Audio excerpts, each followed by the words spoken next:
Hello, everybody, and welcome to our Double or Nothing preview show of the IWC Radio podcast. Joining me this evening, Chucks, Beans, and Will. I'm Smoot. How you guys doing? Hello. Oh.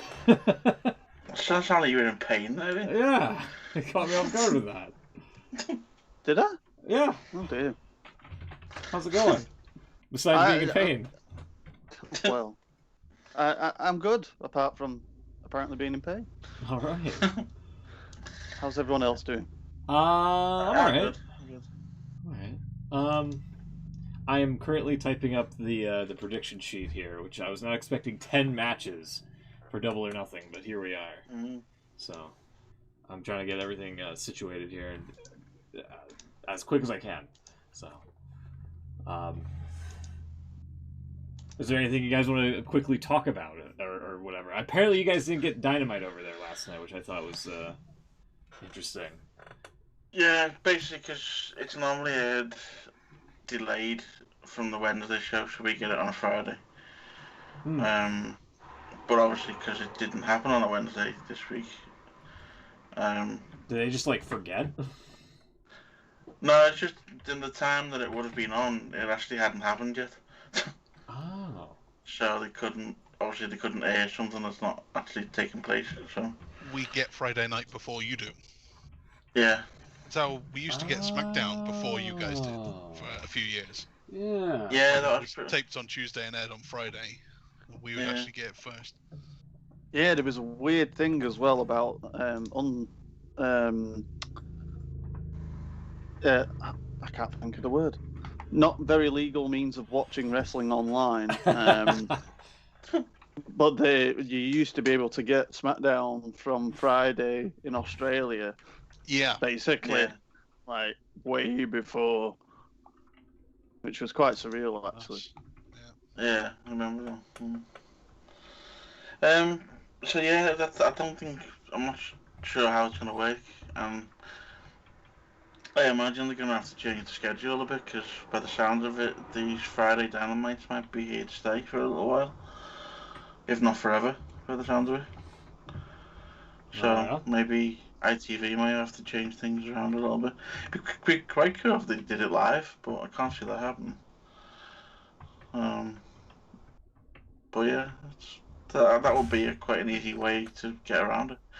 I don't really know why they don't give us a live, or at least, simulcast version at the moment. Why can't we have it on a Wednesday night?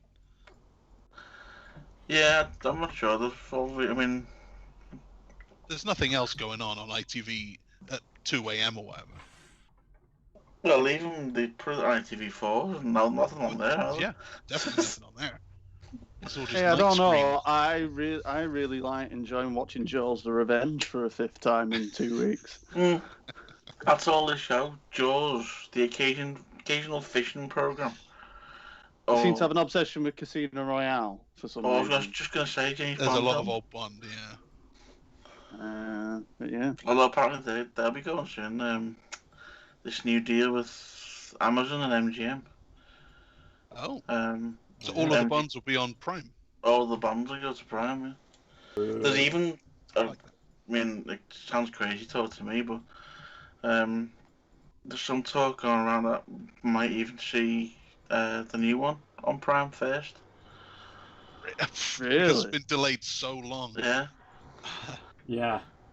They might do a similar. I won't say simulcast. That's the wrong word, but a Prime release. Like Army of the Dead Netflix. Yeah. Which I watched this week. Is it as bad as it looks? Oh. Wow, you're keeping up this WWE themed film review segment. Yeah. Can I point out for some reason, what was it? Someone suggested that it should be called Bean Screens or something. Really? Oh, I like that. But yeah, so for my small portion of the show, I think was that not Bradley? I think it was Bradley. Yeah. Then you are kind of taking through that. Yeah, sorry, because he does. He does a lot of movie reviews, so I don't mean to stand on his toes. But yeah, so Army of the Dead. If they're first all off- negative reviews, it could be screens on roast. Oh, Oh, Jesus Christ. wow. Just- You know, I do a it's 5. like a tooth thing. Instead of a 5-star review, it's like a 5 toast review and how burnt it is. Yeah. It's like the settings on the toaster. If it's a 5, it's inedible Bleh. carbon. Wow. Number 1, just warm bread. But the thing is some people like really burnt toast as well, so it does kind of work because I we don't all mind enjoy it. terrible, shitty films. Who likes very burnt toast? Every now and then. Name and shame. I love it. You'll have... Well, you drink neat cordial. This is true. Oh god, yeah, I forgot about that. You have strange taste. Animal.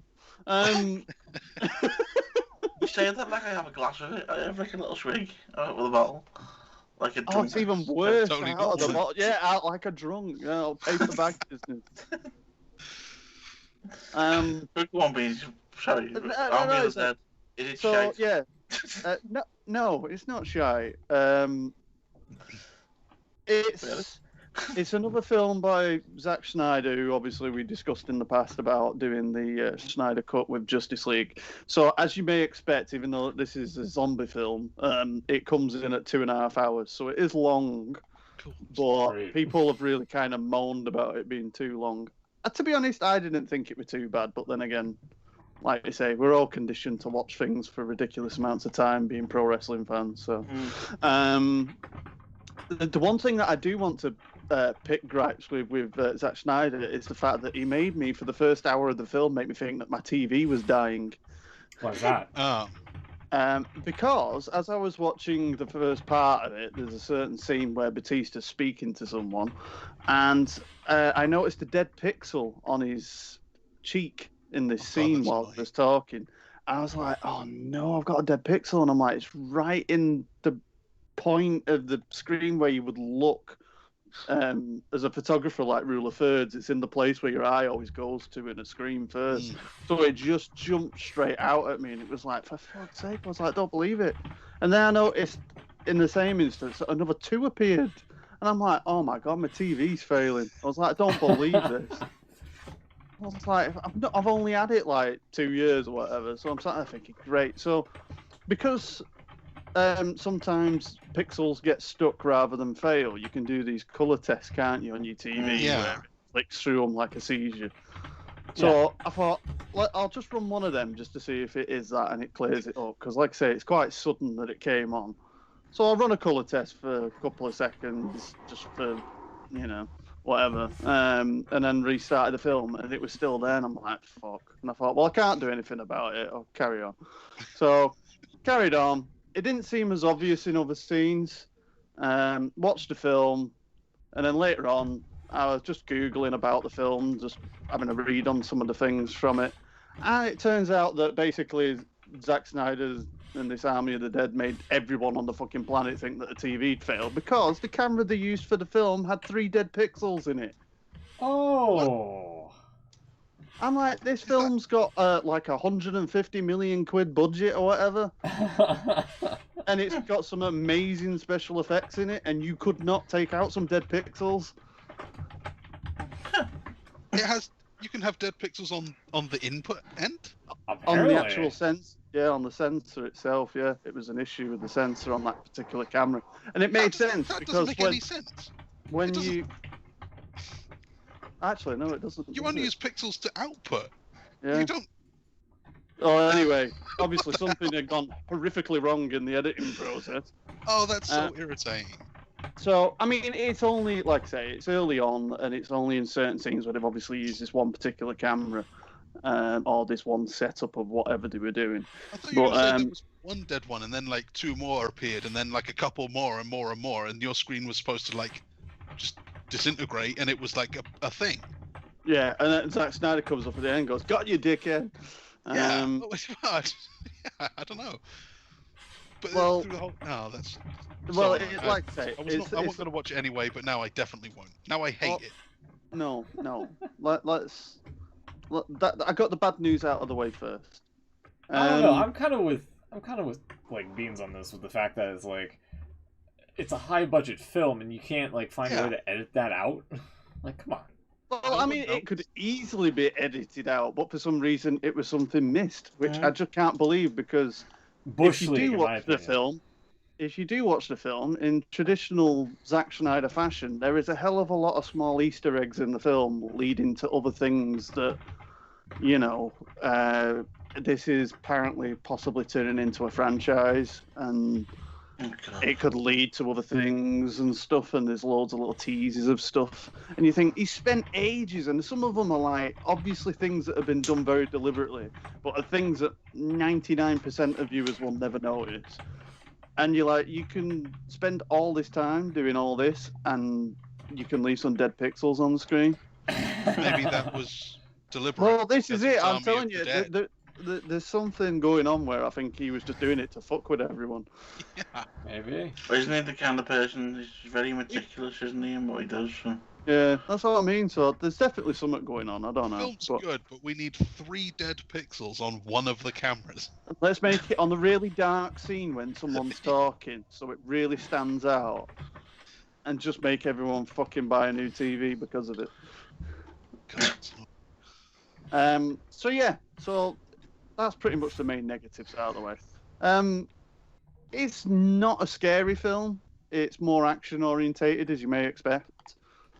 But it's, I think the best person described it as it's a cross between Dawn of the Dead and Ocean's 11. Mm-hmm. Quick plot synopsis, if you're wondering why there's a heist going on in a zombie situation. All it is that a zombie outbreak happens in Las Vegas, which is contained. So it's just Las Vegas that's affected. A person who runs the main casino there has left $200 million in the vault underneath the casino, and the insurance company's paid out for his $200 million because it's irretrievable, and the government's decided to nuke Las Vegas in 2 days' time. So Batista's team wonderfully decides, because it's $200 million sitting in a vault and no one's going to know of it anymore because it's going to get blown up in 2 days, we're just going to go and steal it. So that's the premise. Well, so far, better than Money Plane. Yes. Oh, yes. I'm sorry. Much respect to Kelsey Grammer and Adam Copeland's Oscar-winning performances, but I do think that people's time may be more invested in Army of the Dead. The main thing on this is obviously, like, you know, the big thing on gore. So if you don't like gore, it's probably not a good film for you. But as I say, it doesn't really kind of go down. Considering that Zack Snyder did Dawn of the Dead, which I thought was a very kind of scary film, especially for the time that it came out, I don't think this hits that kind of height, and I don't think it's trying to either, if you know what I mean. It's just kind of... It's got a bit of everything. It tries to do a bit of comedy in there. It's got some really kind of sick, gross bits in it, and it's got some... It tries to play emotional parts in it as well. So it tries to do a bit of everything, but I don't think it kind of masters any of it. But Jack of all trades, master of none. Yeah, kind of, yeah. But yeah, I'd definitely recommend it as a watch. I'd give it a good 7 out of 10 easily. That's better than I was expecting. Mm. The interesting premise of it is that to kind of differentiate it from other zombie films is the fact that they're kind of gone down the route of an evolution of a zombie. So it's not as if there is just zombies that are, you know, the usual just walk around, chew anything they see kind of thing. But the premise of this is that there's a kind of area of zombies that are called alphas that have a form of intelligence, communicate through some rather strange roars and creepy noises. But yeah, so they kind of introduced that. So I suppose there's ways that it can move forward with, you know, with that kind of background for the future. There's some interesting twists and obviously bits on the end to kind of keep things open for another. Sure. This has been Beans at the Movies. There you go. So yeah, just I to was just having a break quick. things up a little bit, I'll take any question. I got one. I'm looking through the plot on Wiki here, and one line jumps out at me. Towards the end, Zeus corners them, but Ward subdues him with a grenade launcher. Subdues him. Right. Like Uh, that's subdues him with a. That's a very. You subdue him with a lullaby, right? Mm. I'm actually trying to think exactly because obviously you don't get a lot of names mentioned in the film. No, that's the problem. But I So know that's Batista. this is going to be a bit strange, but Zeus is the like main alpha zombie. Right. Okay. So He doesn't have a wiki page. His actor doesn't have a wiki page. Richard Citron. No, to be honest, actually, and linking it back to wrestling, when the character first gets introduced, as it kind of because it does like a montage at the beginning that kind of shows quite a lot that happens, so it explains how the outbreak happened and everything like that, all in a musical montage at the beginning of the film, and the main zombie that kind of looks over at Las Vegas before he obviously goes in and causes chaos looks very much like Dean Ambrose. Oh. Huh. Or John Moxley, obviously, as AEW. But yeah, it was just really, it was one of those where I thought, he isn't actually like in the film, like, you know, like, because I'm thinking most of it's prosthetics, but it was, I can't describe it. It was basically the hairline and the top half of the head very much looked like John Moxley. So, I had a quick look online. I couldn't see anything to point me in the fact that it was him. And then the character later on has got longer hair anyway, so he didn't look like him much after that. So, no. But it was it was quite interesting when you saw him. You thought he even fits John Moxley. He's now running into Las Vegas and causing a shitload of chaos. I was expecting a really negative review of that, but you make it sound like it's not that bad. No, the thing is it's definitely, you know, if we were in normal times and we're kind of there, but you go and watch a big budget action blockbuster at the cinema in the summer that's just full of mindless kind of violence and action, and you know, it's got it in spades. It tries to do some other things. Some of it works well, I think. Some of it's not so much. But yeah. I'd definitely check it out, if you know, especially with it being on Netflix. It's no, you know. I guess it's only new, but it says here that the budget was 70 to 90 million, and the box office was 1 million. Yeah, well, it's only just it came out. I guess there's time. It's obviously Netflix, but the I think it had some selective cinema releases. I think. I don't know if it's planning to come out at cinemas as well, even though it's already on streaming platforms if people want to watch it in the cinema. But 600 cinemas across the US. Yeah, but they were praising it from a Hollywood perspective of it was kind of like one of the big films that's kind of saved cinemas. I don't know how exactly. Well, I saw the headlines and I'm thinking One of the first a bit weird after they opened again, I guess.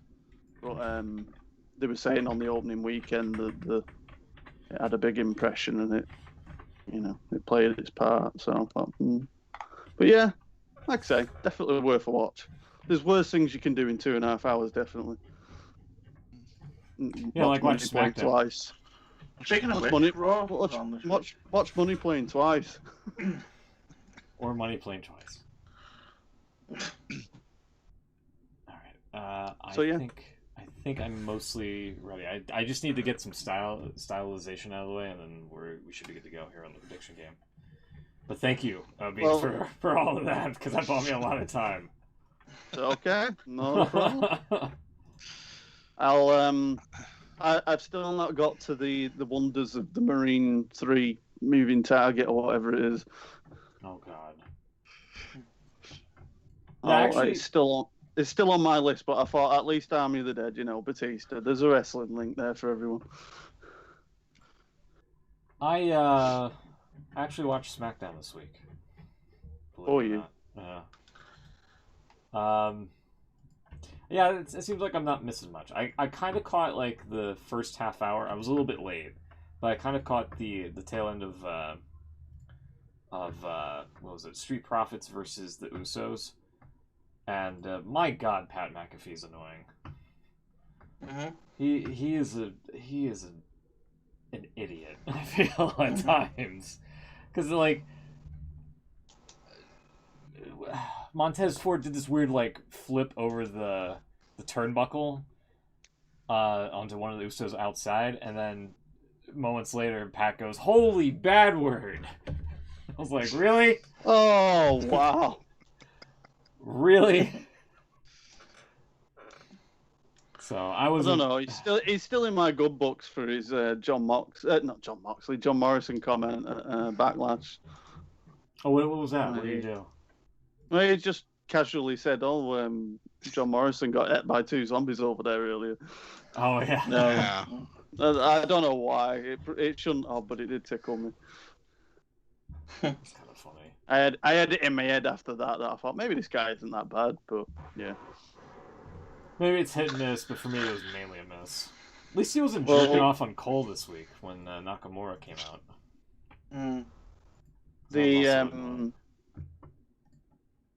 Speaking of bad announcers. Well, there we go. Yeah, well done, Will. Better transition than what I was trying to do. The Verk era is over. Oh, that's right, yeah. As we said, it wouldn't last. You're like already. You're like 3 weeks. You're like a wrestling oracle, Will. Yeah. But yeah, one of you guys predicted it. I think it was me. I think it was Will too. Yeah. I know. I know you said that you thought you were going to be like demoted to, main event. Yeah, I didn't think he'd go. I just think that they've lost a perfect vehicle for the return of Livewire, but they've got to make these decisions when they have to. Yeah, I was shocked to see that he's gone completely. I did think especially with them making such a big deal of his what's the word? His hiring, I suppose. And obviously he's been like the face of Raw for like the last couple of weeks, or the voice of Raw. But yeah, I thought they might 205 Live or something like that. Something just to keep him in a job for a bit and then let him go in like a few months. But completely.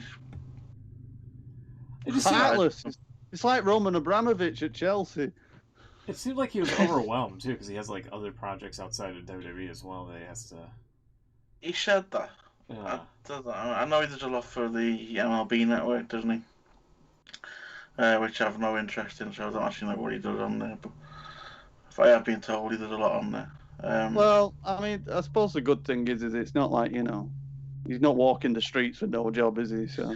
No, I did say I think quite a few people said it right. He just seemed like a nice guy, but yeah, he's also your best mate, isn't he? His best mate, cause he liked my tweet now as well.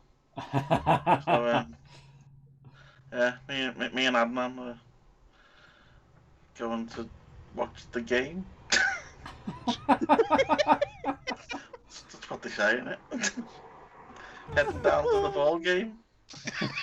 Oh my god. When Vince McMahon did a horrendous thing while he was trying to relate to John Cena. When he said that horrible word. Yeah, when he said that horrible word and he thought he was like, mixing into a different culture. You just kind of did the same thing with the English mixing in with an American culture there with your ball game reference. Which some of this cultural appropriation's unacceptable. It's 2021, Will. Yeah. What are you doing? What are you doing? Only Americans are allowed to say ball game. In that accent, at least, or in that way. So apparently now, anyway, moving things forward, switching gears. All right, Michael. Switching gears. God. Well, even did it in the same tone, for God's sake. as much as switching gears, is that like a thing? he does say it. doesn't it?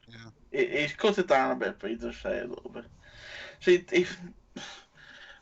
this kind of has a genuine serious point to it, because seeing him go, seeing Adnan Virk go, and another release of this week as well, Tom Phillips is now gone as well. Yeah. It does kind of make you think that Michael Cole's actually pretty good at his job. He's actually he gets a lot of stick, but he's a bit like Arsene Wenger. He's just been around for ages that they just don't know how to get rid of him. And he's not really that good. Cole out. No, I don't know. I think he gets a lot of stick. Some of it deserves, don't get me wrong. Oh, yeah, you're a gunner. I just think he has been there for quite a while, and he's good at what he does. But what he does is a bad job. Wow. No, I You're right. think He's sorry, go on. What's the word? He's capable. He's competent at what he does. That's true, and obviously he's what Vince is looking for. But he's just not very. He's not very good. He's good at what he does, but I think what he does isn't the best for the product that he's trying to sell. I guess that makes sense. I think what it is, though, is if you think, what was Michael Cole like when he first joined? He was horrendous. He was exactly the same, but he's just been around for that long that you've just kind of become accustomed to it, if you know what I mean. He's improved from what he was when he first joined, but he's been able to make mistakes, and do you know what I mean? Like, it's not. You know, if Adnan Virk was horrendous, obviously for what was going on, he wasn't suitable for what he was trying to do. But he was also thrown into the main show on the main thing to make mistakes from the off. And you think Michael Cole started doing interviews backstage, very basic stuff, and eventually worked his way up. And I know we're going back to a football analogy again, but it's like managers, you know. How many of them are given a chance to stay around and learn from the mistakes? They don't. They just get fired and binned off, and a new one comes along. It's. And I think as well, the thing with Adnan Virk as well, I think anyone stepping into that role that when he did was set up to fail. I think because having Corey Graves and Byron Saxton, you're stuck in the middle of them two. You're not gonna get the chance to do your own thing because you're gonna get three. You don't need three people anyway on a wrestling broadcast. I agree with that. So there's always gonna be a case of where someone's gonna get basically told to shut up, for want of a better word. And you said there he was overwhelmed. Plus the fact he wasn't very good at it, but then maybe he would have got better at it. But I'm sure he wasn't given the chance. So, I mean, how long's he really been in position? It's less than 2 months, isn't it? I think. About 3 months. No, less than that. I think his last Raw was his 4th week, I think. Yeah. Wow. 4th or 5th, I'm not sure. Yeah, it wasn't long. I think he did 3 Raws. The Backlash pay-per-view and then this week's Raw, so yeah, that was it. Yeah, so it is a bit harsh. I mean, like you said, you're never going to know whether he's going to turn into a better announcer and things, but I do think it's hard to compare Cole with other people because, like I say, yes, he does what they need him to do, but he's been around that long that eventually he's just kind of fallen into whatever. And the guy is just a walking book of catchphrases for Vince McMahon. I mean, I know that when the shackles come off, he can sound better. And like when he did the UK NXT tournament thing, and everyone was praising him, saying because he wasn't produced in the same way, he was just left to be doing commentary, and everyone really enjoyed it. But again, that's that comes with confidence of doing it for many years. And I mean, even the shitty time when he played the bad guy with Jerry Lawler and stuff, you know what I mean? Like that, you look at it from a serious point of TV, and it was absolutely horrendous. But it was all good for his confidence building and letting him try something new. Yeah. Whereas people like Adnan are never going to get into that kind of, I suppose when you think the only person close to it is Corey Graves. Yeah, because he's been in the system for that long, and he's been given chance, but he's had a very positive start, and just he kind of fell into that position because he could be relied on. So this is why I can't understand why they let Tom Phillips go, because he was the same. He come in pretty much around the same time as Corey Graves, and he was actually really good at what he did. And even when the news came out of Adam and Vega being let go, there was a lot of people on Twitter saying give it back to Tom Phillips, because he shouldn't have been let go from that in the first place. There was no reason why he shouldn't have been stopped from doing it. And now they sacked him.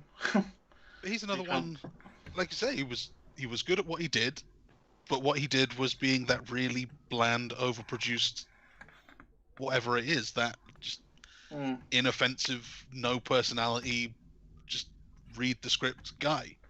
And he was good at it. He'd been around. He's comfortable in the role. Like, there was obviously no nerves. He wasn't worried that saying the wrong thing at the wrong time was going to get him fired. But listening to him it didn't make the show any better. And the same goes for Corey. Like, he started off, he had a personality. He was a good color guy, and especially with Tom Phillips, who was a good play-by-play straight guy. But they're both now, a couple of years in, they just got really routine. It's just every week is the same thing. There's no. But again, I think that's going to come from the sheer fact of the amount of, hours they have to cover. It's not right. Yeah. You think back to days of Vince McMahon, Jerry Lawler, and JR and all that. In the 90s and stuff, they were doing shows that were an hour long or 2 hours long. And everything now is just like constant content rammed down your throat, and it's like there's going to be a degree of it that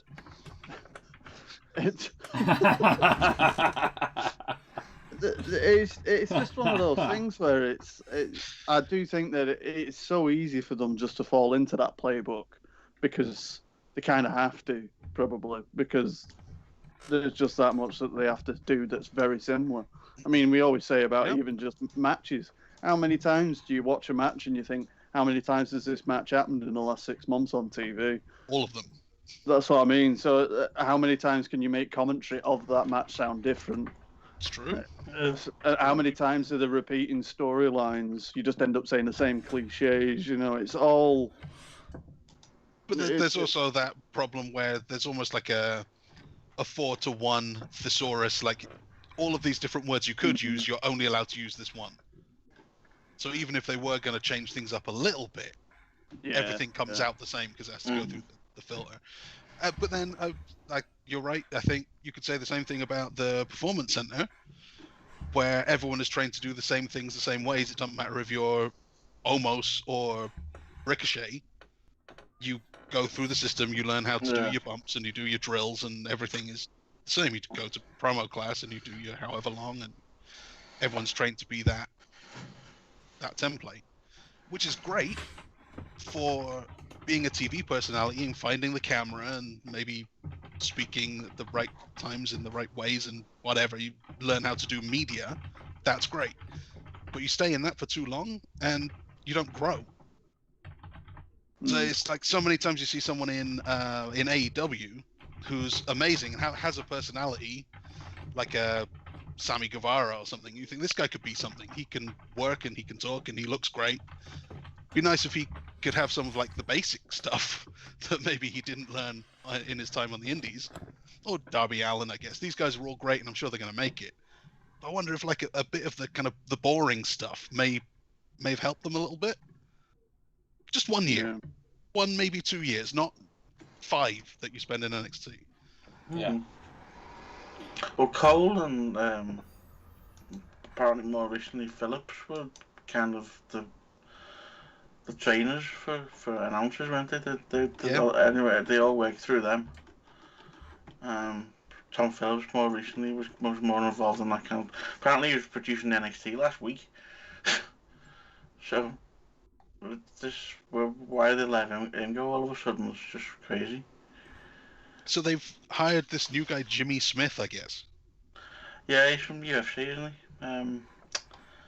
He's done Bellator announcing as well. Apparently, I've not seen him do anything. But... Ninja Warrior, it says here. I know nothing about him. Was he any good? No, apparently, he was quite liked when he did the UFC stuff. But for some reason, they didn't renew his contract, which is why he's ended up. He's been doing the NXT takeover pre-shows last couple of weeks. The last couple, sorry. But yeah, I've not seen much of him commentary. I imagine there's footage out there. He's done UFC and Bellator.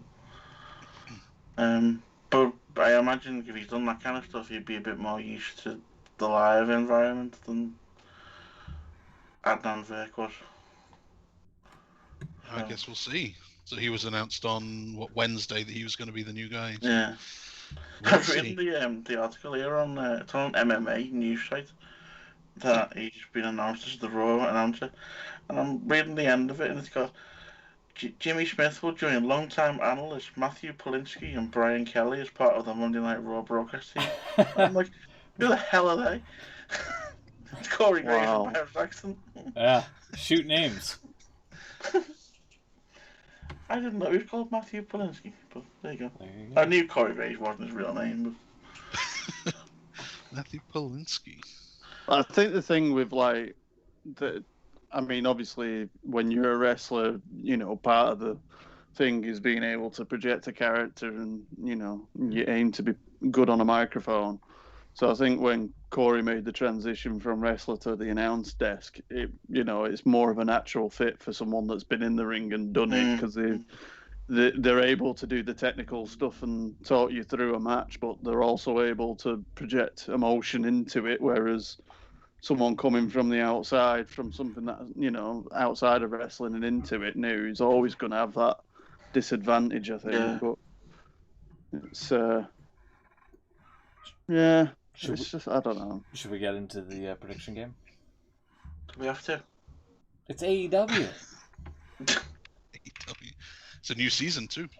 You said that like I say Shawn Michaels, then. But it's AEW. There you go. Well, staying on WWE real quick. Oh. Oh God. Yeah. It's going to be something to do with Shawn Michaels being bald. Still. No. I was just going to say other things on SmackDown. I didn't care for Shawn turned up. I didn't care for the main event. Natalya and Tamina, they were alright, but it felt like the match didn't matter because it kind of started during the commercial break. Carmella and Bianca Belair was alright. I definitely don't mind Carmella. Bianca, or as Cole called her, Bellanca. That was kind of funny. Going off of what Chuck says about how Cole isn't very good. I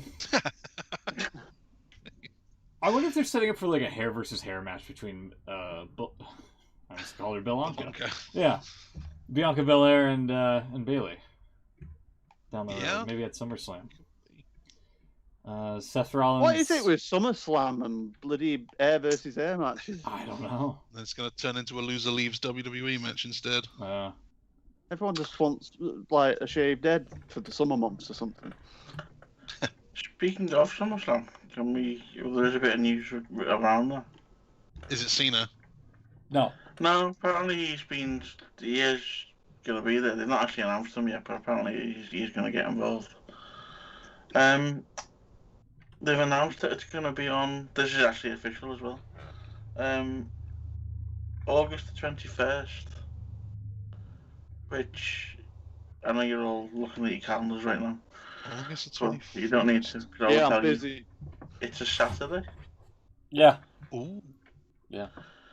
Yeah. Saturday SummerSlam. There's some sort of possible conflict with a Manny Pacquiao fight. Yeah, apparently that is that the case. weekend. That's, Yeah. yeah. Manny Also, Pacquiao and Errol Spence. also on the .com, First. on the .com right up here, real quick. Let me throw this up on the stream. Again, they've hidden the authors, and let's see if you can spot out one thing that doesn't seem like it belongs here. So the Usos defeated the Street Profits, obviously. Okay, that's fine. Scroll down a little bit more. That's a pretty good thumbnail. Natalya and Tamina defeated the Riot Squad. Fine, right? Carmella and Bianca Belair. Seth Rollins laughing. Kevin Owens defeated Apollo. That Seth Rollins suit, that is something, isn't it? Oh, this one? Yeah. Yeah, dude. It's like a jungle. I don't know what is up with his outfits, man, but they're atrocious. Kevin Owens defeated Apollo Crews by disqualification after Dabba-Kato hit him with the Samoan Spike. Shinsuke Nakamura defeated Chad Gable. And Dominic Mysterio defeated Dolph Ziggler and Robert Roode in a handicap match for the SmackDown Tag Team Championship. Huh. Why is Dominic in a cage taking a steel chair or something to Seth Rollins here?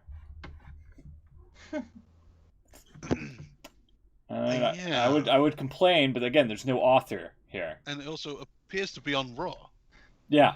Yeah. I wonder if it's the embedded video. Yeah. They embedded the wrong video. Yep, there you go. Wrong video.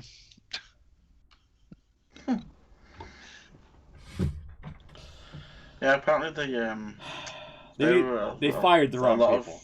They let a lot of people go again, didn't they? They fired here we the wrong go. people. I've got a story about that. So this is 411 Mania, which is the one I looked up for Jimmy Smith or something. There was a story here. Let's see if you can get any information out of this. If there's any need for this article to be a thing. It's only one paragraph and like another 2 sentences. Impact Wrestling is once again teasing the possibility of recently released WWE wrestlers coming to the company, running ads for Slammiversary that hint at new arrivals. Fightful Select, which it links to, but it's a Patreon page, so I can't read it. Right. Fightful Select reports that Impact has indeed reached out to multiple people that were released from WWE back in April. It's unknown at this point if deals were in place or any contracts were set up, but the main roster talents still have 90-day non-compete clauses. Those released for NXT have 30-day non-compete clauses. So I'm glad I read that. I feel like I'm enlightened now about the state of the business. There's just so much information there. Well, don't they have like 90-day compete clauses rather? Yeah, supposedly a lot of them do. They have another article here saying Jade Cargill now has a manager. No, she doesn't. After saying she didn't want a manager and doesn't need a manager, but is looking for a manager. It says she is aligned with Mark Sterling, and then there's a sentence at the end here. Sterling was MJF's lawyer during his feud with MJF last year. Something like that, yeah. That's slightly... MJF's lawyer during his feud with MJF. Yeah, it's slightly incorrect. Because he did have a match, Awesome. I think, at some point against either MJF or Moxley. I can't remember. It was Moxley. Yeah. But the fact that they've said MJF was feuding with MJF is... Copy-pasting from good sites. 411 Mania, I'm not a big fan. Get better authors. There are no good news sites anymore. No, not since Wrestling Rumors. No. Fell by the wayside. Shame. Yeah. Oh, it's a shame. So much potential on that side. Should have never sold it. Anyway, that's all I wanted to talk about on SmackDown and some other stuff as well. Make good money on Yeah, it's alright. it? Alright, maybe you should. Did you turn a penny? It was alright. I wasn't life-changing money, but Okay. Okay. Just do that again then. Yeah. do another one. I have thought about that, but yeah. Anyway. Anything happened on Raw? No. All right.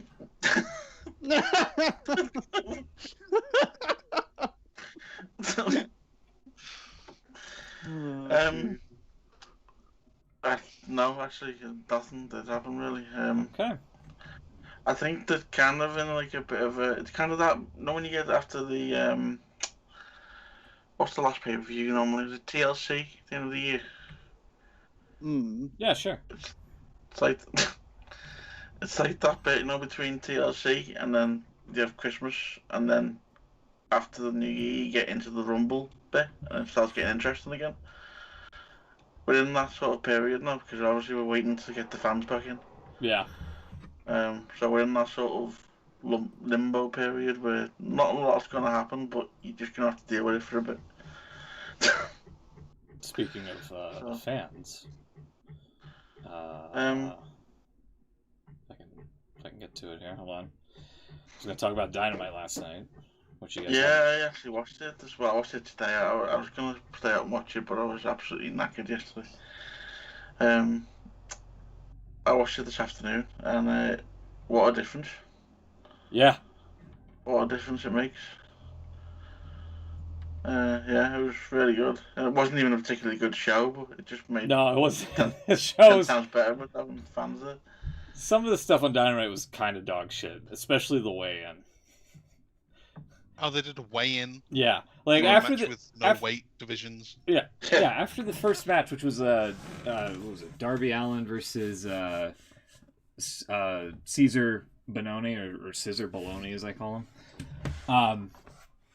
Yeah, they had Cody and Anthony Ogogo come out and just lumbering around, and they had Paul White being like the moderator for this thing, and he was taking forever, like dinking around on a manual scale or an analog scale, if you will.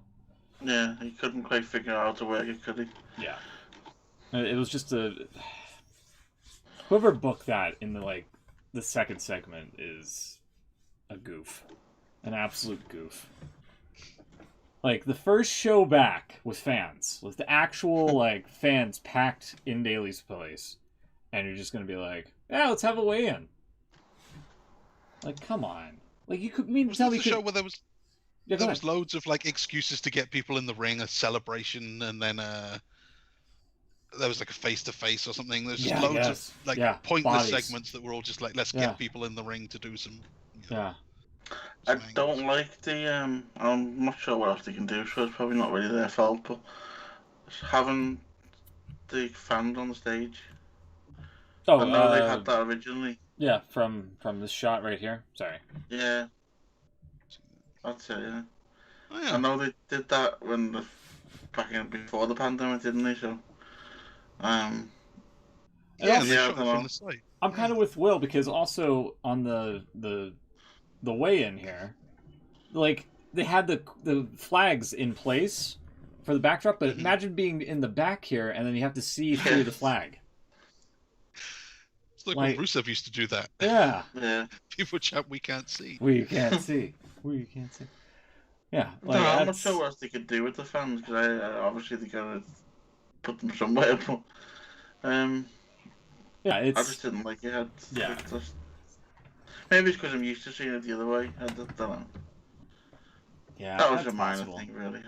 Nothing major. Yeah, go ahead, sorry. It's kind of cool listening to the whole everyone singing Judas.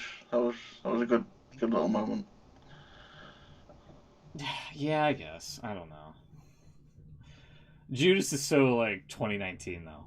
At this point. I don't know. I think no one's had a chance to do it though, have they? Really? True. Well, yeah. I know that it was towards the end, wasn't it? Towards the beginning of the pandemic, I should say. Yeah. So yeah, I mean, I think you're gonna get it for a little while, yeah, especially tomorrow. But it's gonna be interesting to know how they're gonna do this Stadium Stampede match, because seems kind of backwards. Stadium. They do Blood and Guts with no fans, and then Stadium Stampede with fans. Yeah. I'm interested in how they're going to, because there's apparently said they're going to have some kind of live element, in how they put it. I like it when wrestling matches have a live element. That's what I pay to see. Yeah. It's overrated. I don't know how they're going to do that. Are they going to let fans into the stadium, maybe? Surely not. Who knows? What else here happened? Yeah, Hangman Page got sliced open on his noggin. This one I can show, I think. I missed it actually happening, but I saw him. Yeah, I saw him. It was right before the buckshot lariat. Yeah, I think I can get a brief glimpse on this there. There you see it. Ugh. Like somewhere. Oh, nice. Yeah. It looked really gnarly when he had to cut that promo on Brian Cage, because he was up in his face, just blood gushing. I was like, wow. Jade Cargill was in action. Sorry, go Did the women give a new belt, which looked pretty much like the other one? Yeah, I mean, it's still kind of tiny.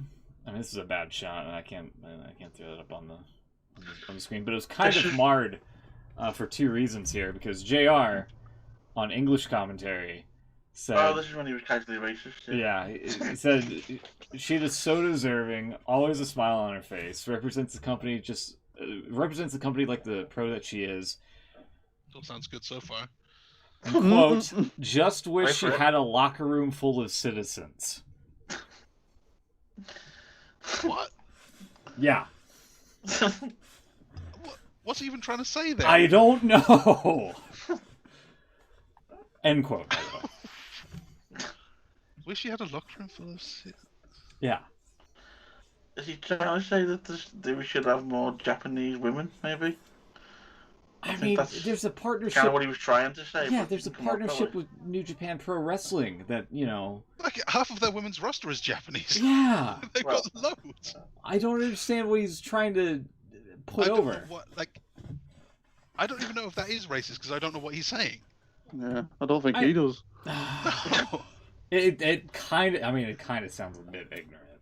I'll say that. If it's not racist, it's definitely ignorant. No, it's confusion. Meanwhile, on Spanish commentary during one of the commercial breaks, where apparently the mics were hot. This was racist. Yeah. There was some sort of. I think Alex. I mean, the translation was kind of sketchy at last I checked, but Alex Abrahantes teed up Willie Urbina about what do you think. Something along the lines of, like, what do you think Sheeta sounds like, or is going to say in this interview coming up here? And Willie Urbina does the most stereotypical, offensive Asian accent, even in Spanish, you could imagine. And because of it, he got let go from the company, according to Meltzer. Apparently it was... Have you ever heard that old... is it WWE Originals, where Rock did the song about pie? Yes. Well, he does the exact same thing in that song. Well, I mean, different times, but yeah. Different times, but if you're wondering what was said, that's what was said. I mean, it's the most stereotypical Asian accent you can imagine, but in Spanish. Spanish is the way I can put it. In Spanish. I can find a link here for you, but yeah. Here, I'll put it in the chat, and you can be the judge. But yeah, that was not good. Oh, there's actually a clip of it. Yeah.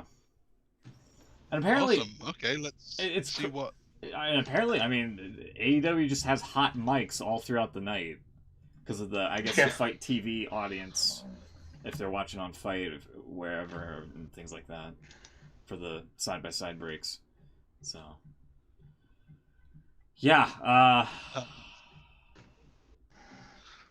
yeah. When you hear it, it's like, yeah, that definitely sounded racist, Yeah, it's if you're trying to imitate what Japanese sounds like without knowing any Japanese. Yep.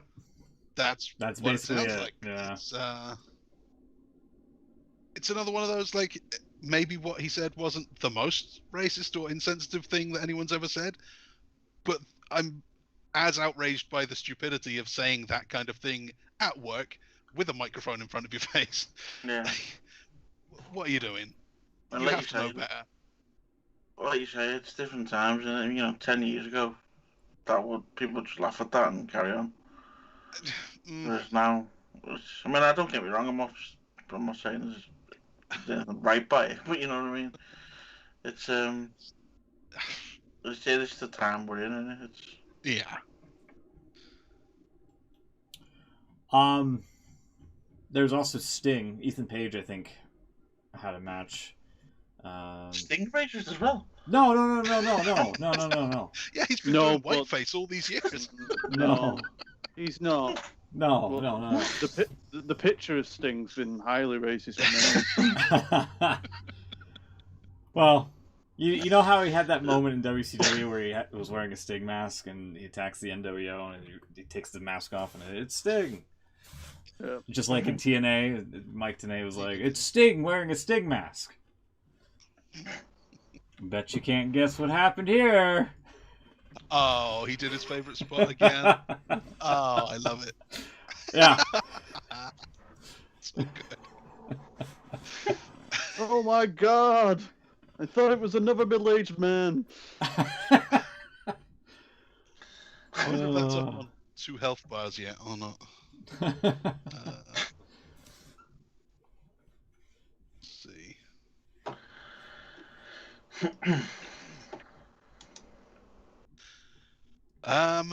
What else is yeah, yes it is. It's Sting. It's on... anything else, AEW?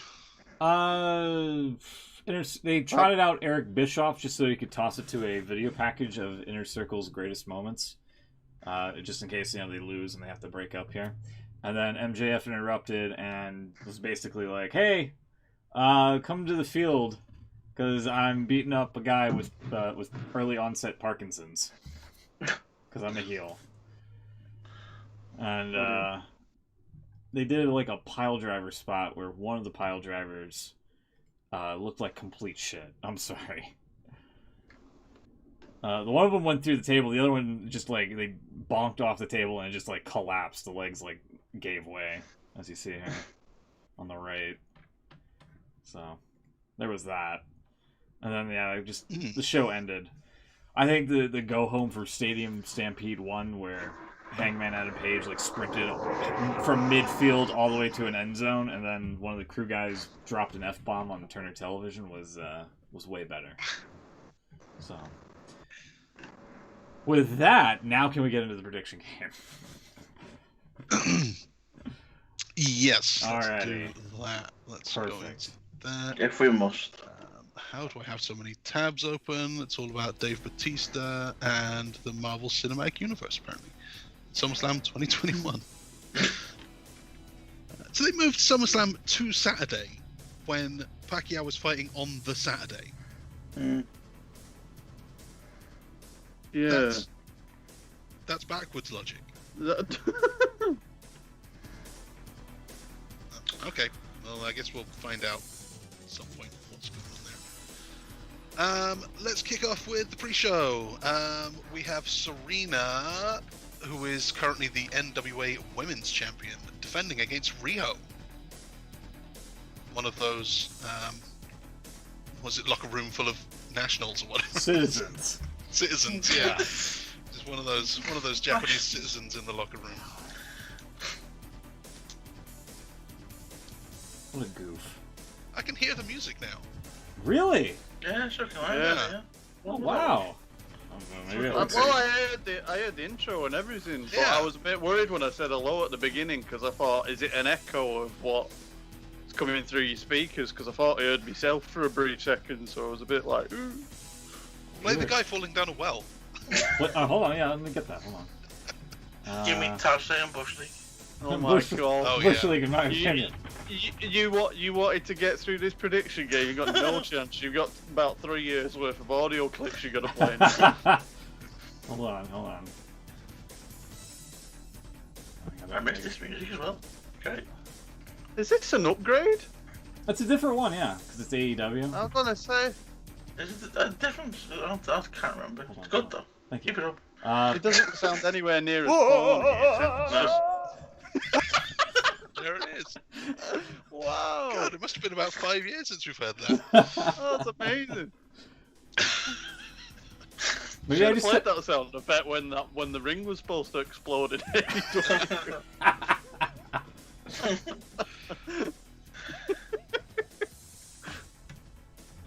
Let's see if I can find the other one here. Hold on. Yeah, hold on. That's a Total Divas intro. No. Hold on. Let's see if this one goes. Since upgrading the Windows 10, it takes like a long time to get the sounds queued up. Let's see here. Hold on. Take time. Bush League, in my opinion. There it is. Wow. Ah, they're back. The show's going to a whole new level now, people. All right, Serena Deeb defending against Riho. It was back again. I don't know who these people are. Really? I know Rio. Who's the other one? Serena from the Straight Edge Society, bold chick. Yeah. Oh, yeah. What's she doing now? Yoga. Having a match with Rio. Yeah. I can't fall right into Sorry. that. No. I deserve it. I'm gonna go with Rio because Oh, doesn't she need to win something? She's not done anything for ages. well, that's why I'm going for Serena, because Riho hasn't done anything for ages. Out of nowhere. Is Serena being taken seriously? Yeah. She's been the champion for 212 days right now. Champion of what? The NWA Women's Division. Oh right, okay. The last Is two it- champions. Is this for How- the title? This is for the title. Yes, that's why it says NWA Championship on the screen there. Oh yeah. Sorry. Last two champions held the belt for 272 days and 277 days, so I estimate she has about 2 months left. You're making me want to change my pick now. It's written now in pencil. I mean, it is a new belt. It's still kind of tiny. It could be Riho. Yeah? Is it set in stone or can I change it? You can change it if you want. So lenient. I mean, This is Yeah. the first prediction So of a new lenient. year. I've been goddamn screwed over of previous prediction games, and you. You screwed yourself. Beans screwed beans. Goddamn screwed over. Oh. God. My match card doesn't have this on it, so I think you made this up. But I'm gonna go Serena Deeb anyway.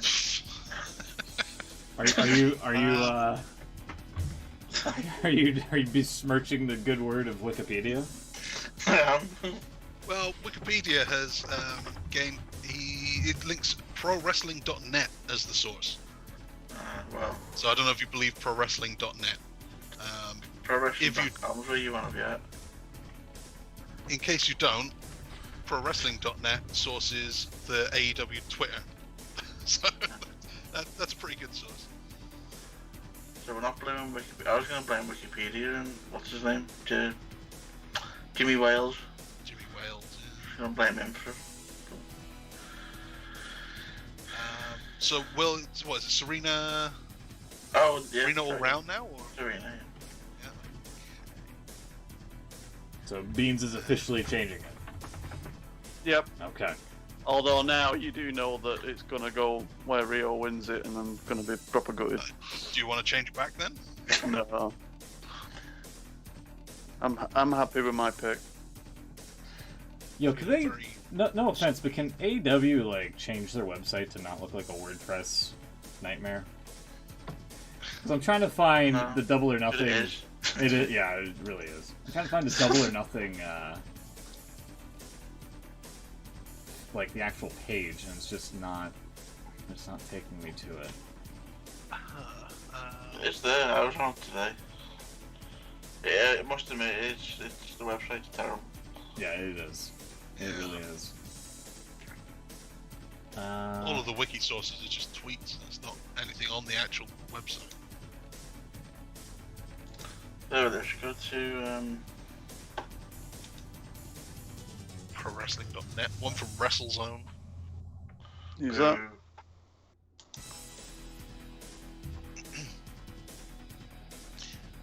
Let's do the second one anyway. Yeah, they've not actually got all the matches up on there either, so... And that's the official page. What the hell? Bush League, in my opinion. Say it, Taz. It is. Say it. Bush League, in my opinion. There it is. How long time? Way. They're missing It's three. even, it's even three more matches. appropriate as well, because he's in AEW now. Yeah.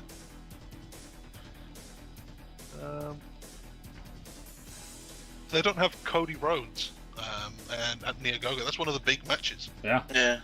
Don't have that on there. Well, that's Bush League. We have the Double or Nothing rematch. Page and Cage. The Battle of the Cages, yeah. Or Page Cage, yeah. Cage and match? Cage. Oh, Is it a cage match? No. it is. Well, I mean, technically, it's a Brian Cage match, not a Christian Cage match. Adam Page so match.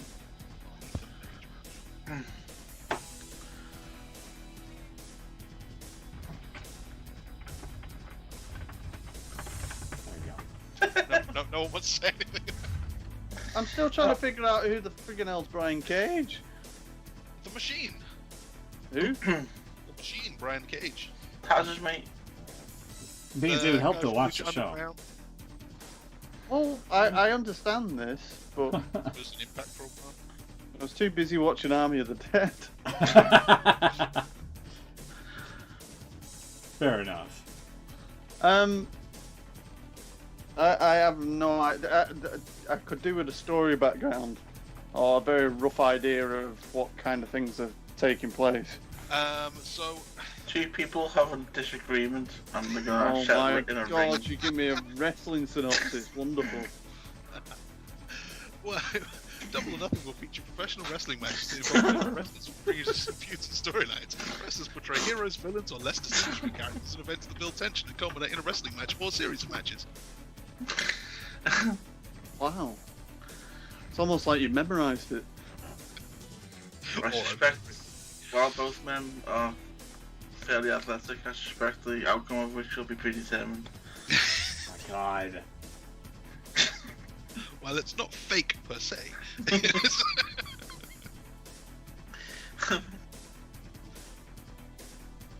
So what actually happened? Sorry, These guys had. No, I'm just gonna say I'm no better off than I was. It's an endless loop. They had a match before. It seems like Adam Page has some issue with Team Taz. He beat Ricky Starks Yeah. and dropped him on his head. He then lost to Brian Cage. It's his first loss of the year. Been on quite a streak until then. Cage beat him because of a distraction, I think. Something dodgy involved. And then Page challenged him to a rematch saying it's double or nothing. John Silver found that very clever and funny. The thing. I'll pick Adam Page. It would make sense. That's a good prediction.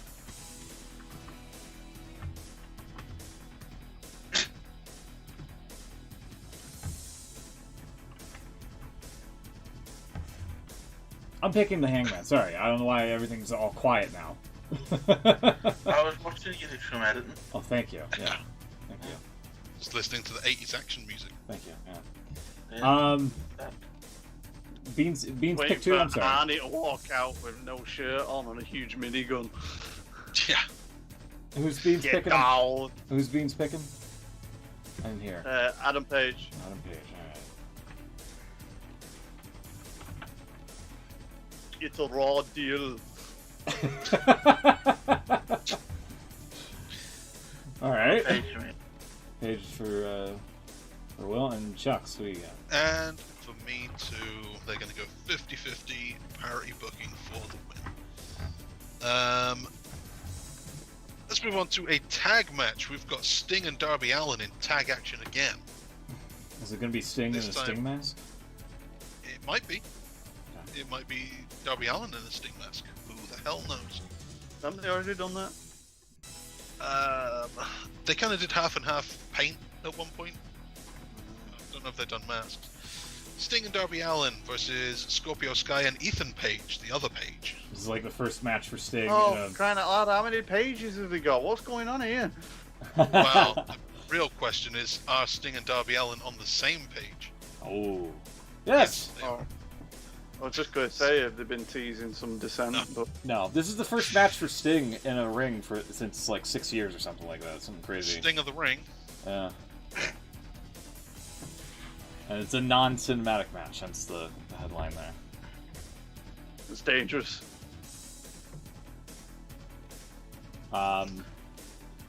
Yeah, unless they kill Sting, I think it's Sting and Darby Allin, personally. Unless they kill Sting. So is Scorpio Sky now a bad guy? Yeah. Yeah.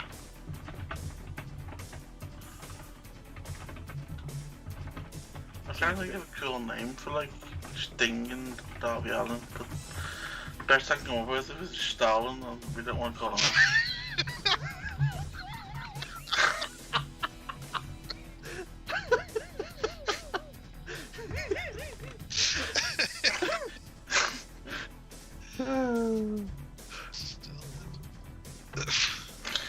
Right.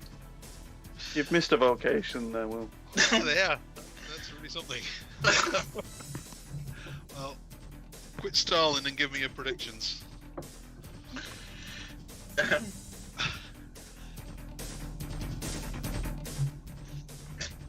Is anyone going to give predictions? I said unless they kill Sting, it's Sting and Darby for me. That's what's in the box. Yeah. Sorry, sorry. Sting and Darby for me too. Okay. Yeah, me too. Oh my god, are we going to predict All anything round, differently? I do kind of feel that with it being Sting's first match in front of a crowd is probably the deciding factor in this. Yeah, it is also Scorpio and Page's first like big match as a tag As a team. tag team, They yeah. might have, I'm sure they've had some on Dark or whatever. But I haven't seen them as a team yet. Beans, is that who you're going for too? Oh. Actually, you know what? Just be different. I'll go Scorpio Sky and Page. Oh. Whilst I probably do think it'll be Sting and that, but maybe they'll. Maybe because they're in front of a crowd, Sting will go, "No, I don't need no adulation." Interesting. All right. Have you got a good tag name for Scorpio Sky and Ethan Page? Sky Page. That's all I got. Score Page.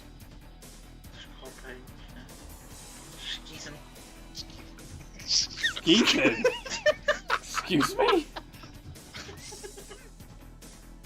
I like it. That'll do. Goddamn pal. We gotta hire this guy. We gotta fire him in a month. Shit. I had a weird dream. Oh my A god. couple of days ago, I had a weird dream. I got a job at WWE and I had to go and see Vince in an office. God, They shouted at me. Yeah. Did you stand That's your just the ground and then he? Did you stand your ground and defend yourself and he respected you for it afterwards? No, I just said nothing. Then he walked out. And then I seem to remember that going for me dinner.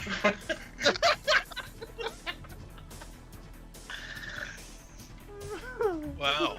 Oh well, this calls for a drive-through. Insight into your mind, I think. You landed a dream job and you end up in catering. Yeah. Well,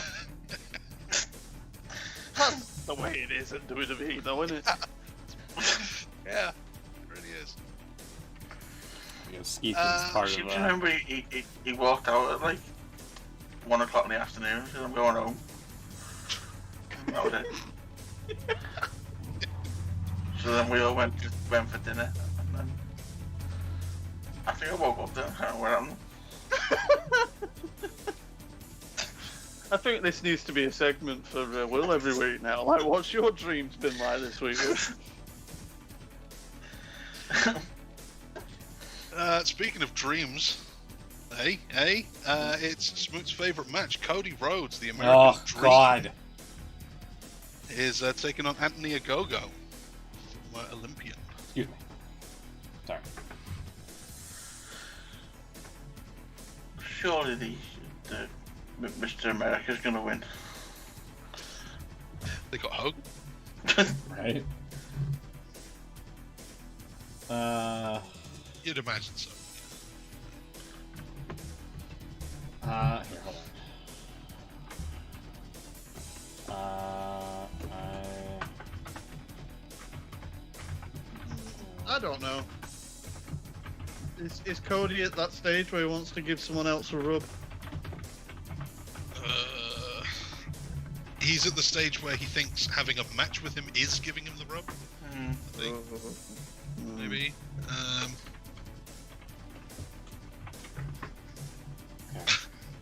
Hey, there we Writing a go. whole article for this one. There we go.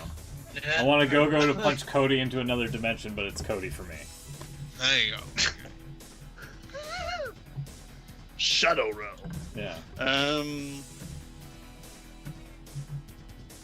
That's what the. With the fourth dimension. For what it's worth, at the weigh-in, Ogogo was 1 pound heavier than Cody Rhodes. Yeah. I bet he was. This was What are you after. playing? I don't know. I just don't understand what the relevance of being 1 pound heavier is. The way you said it, you said, I bet. I bet Cody put that bin bag on and ran round the block twice so that he could get that extra pound off so he could say he was lower than him by a pound. I don't know. I thought you were implying that Ogogo had a larger appendage or something. That's just me. Just the Yeah. time that you had. I bet. That's, You know where the extra pound is, ladies? yeah, exactly where it is. Will that weigh a pound? I don't know. Depends how much luxury. Oh god. I'm picking Cody. This is horrendous. Yeah, I'll go Cody. Yeah. There is part of me that thinks a go might have a chance. I Yeah, think it's I the can right see thing where to do, isn't it? To give him the win here. Especially with him being Dream. Really play it up and then he falls flat on his face. It just depends how eager they are to have the American go over. Can they leave it for another month? Get some heat? Or do they need the American guy to win straight away?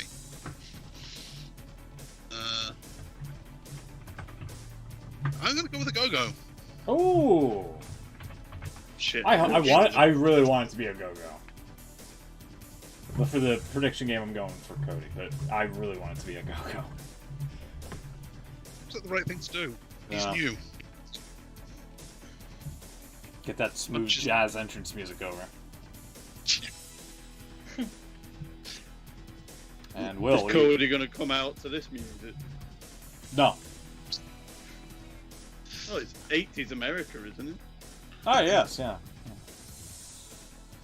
Will, who are you picking? I said Cody. Oh, did you? I'm sorry, I didn't hear you. Dashing Cody Rhodes. Whoa! Uncommon Cody Rhodes. He's not a common man. No. Son of a common man or something. The Stadium Stampede match is the Pinnacle versus the Inner Circle. If the Inner Circle lose, they disband. That's right. That's a big step. But the Pinnacle did win War Games, so could they go over 2 straight and kill the Inner Circle forever? Or That'd be great. do they even scores here? I'm going to say no. I'm going straight in there. Prediction. In a circle win. Just no? My prediction is no. No.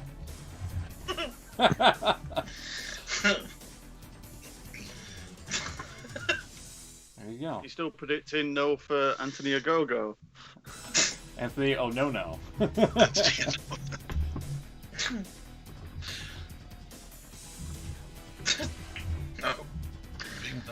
No. Hey, ho, ho. It's Jericho's creation, Inner Circle. But Jericho always loses his creations. Including the Stadium Stampede last year. Okay. Jericho doesn't lose 2 in a row. Inner Circle. Is that better?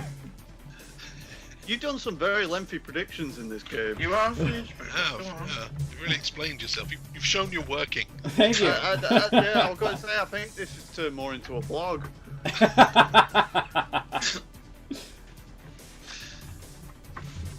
I'm going to predict Pinnacle. Okay.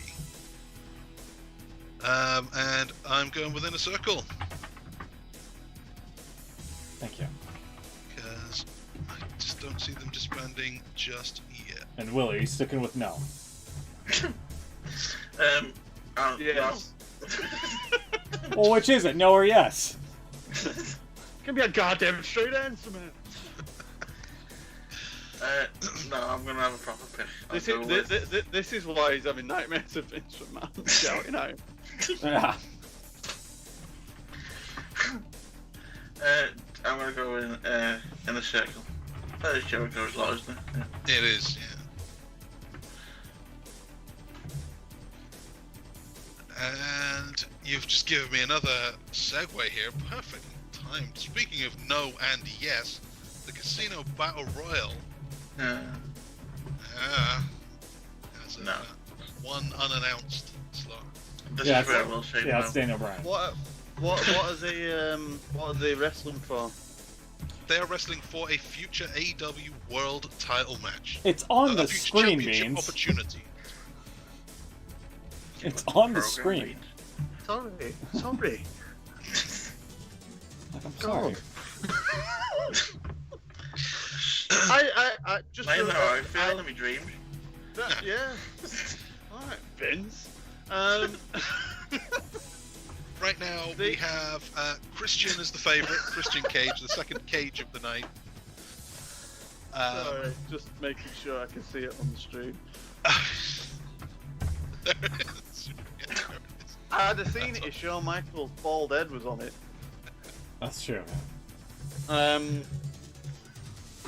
No, the reason why, obviously I didn't see it on the screen, I apologise, but Alright, it's fine. the reason why I asked is because I seem to remember in the past that they have that match, and then the winner got to be in another match later that night, kind of thing, or Don't think they did it same night.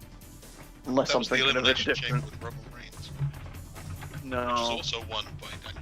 What was the AEW one where they did like a battle royal on the pre-show or earlier on? Oh no, it was the very first one because Adam Page won it, didn't he? Yeah, and he got that on the next pay-per-view. Was it the next pay-per-view? Right. Oh, Yeah. okay. Right. Forget I've said anything. Yeah, I'm going for the mystery guy who I think is Daniel Bryan, but if not, mystery guy for me. Okay, so I'm going TBA Mr. for Guy as Will. well. The Joker, if you will. Oh, what? I haven't even read out the guys. Okay, TBA for Will. The current favourite is Christian Cage. There's also Matt Sydal, who is Evan Bourne-sized Evan Bourne. Powerhouse Hobbs is the only team that has, I think. Yeah, Get a shot of Pentagon. Wikipedia in here. Pentagon, but not Ray Phoenix.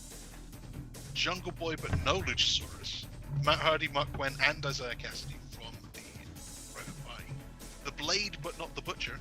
Evil Uno, but not Stu Grayson. Colt Cabana and 10. Griff Garrison and Brian Pillman Jr. Max Caster and Anthony Bowens. QT Marshall with Comoroto, Dustin Rhodes, and Lee Johnson. Big Shotty Lee. Yeah. How's Lee Johnson? He's the old Bristol City manager. Okay.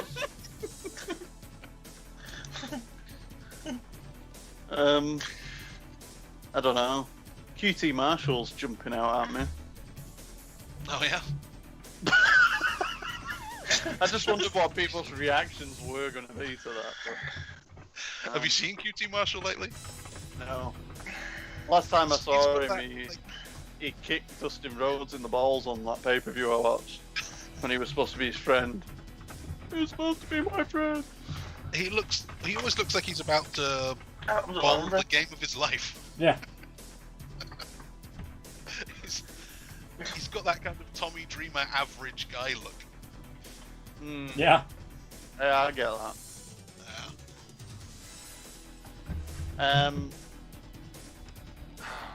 I suppose I'm going to have to go with the mystery entrant. TBA as well. I'm going with the mystery guy, and I have a suggestion for who it is, and it's not Daniel Bryan. Oh. Is it CM Punk? It's not CM Punk either. It's not John Cena. It's not Stone Cold Steve Austin. Whoa, It's not must be the Bald. It's not Bald Michaels. It's Oh, Michaels.